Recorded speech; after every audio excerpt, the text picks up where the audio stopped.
UGC net GRF unit first में अपना important topic वेद आ जाता है। वेद का अपन को चारों वेदों के बारे में थोड़ा सा इसमें जानकारी चाहिए होती है। तो इसका प्रथम टॉपिक वेद आज हम ये पढ़ेंगे। वेद का तात्पर्य होता है ज्ञान, और वेद विद धातु में दय प्रत्यय लगने से बनता है। वेद अपने समान सनातन संस्कृति और सनातन सभ्यता की प्रथम पुस्तक वेद कही जाती है, जिसको स्वयं परमेश्वर ने प्रकट किया है अतः वेदों को इसलिए अनादि, वेदों को क्या कहा गया है? अनादि और अपौरुषीय कहा गया है। अपौरुषीय कहा गया है।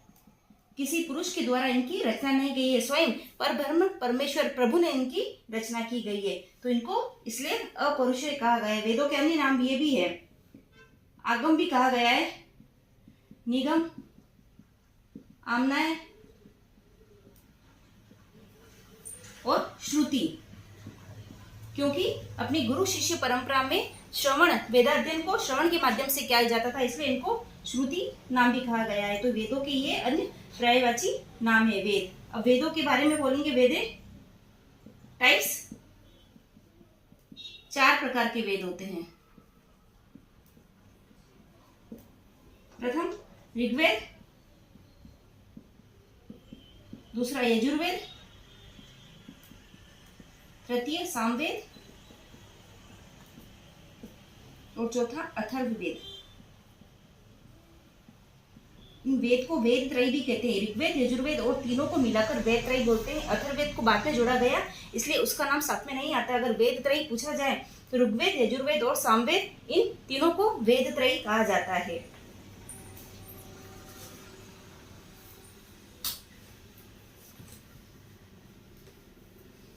अब प्रथम वेद के बारे में पढ़ेंगे।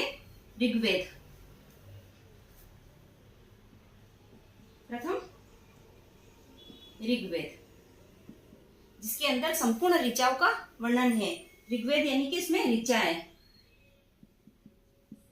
इसमें स्तुति की गई है, भगवान की स्तुति की गई है, इसलिए इनको अंदर ऋचा कहा गया है। ऋग्वेद में प्रथम ही अग्नि के बारे में वर्णन किया है। परमात्मा को अग्नि स्वरूप बनाकर उनका बतलाया गया है। अग्नि के बारे में पूरी इनकी व्याख्या की गई है। अग्नि स्वरूप परमात्मा है, परमात्मा अग्नि स्वरूप है।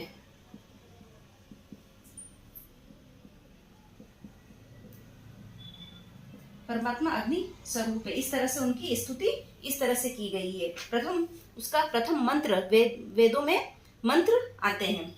तो ऋग्वेद में 10 मंडल है, विशालतम ग्रंथ है ये। 10 मंडल, 85 सूक्त, 1028, 85 अनुवाक और 1028 सूक्त, और सबसे ज्यादा 10,580 इसके अंदर मंत्र सम्मिलित होते हैं। तो ये एक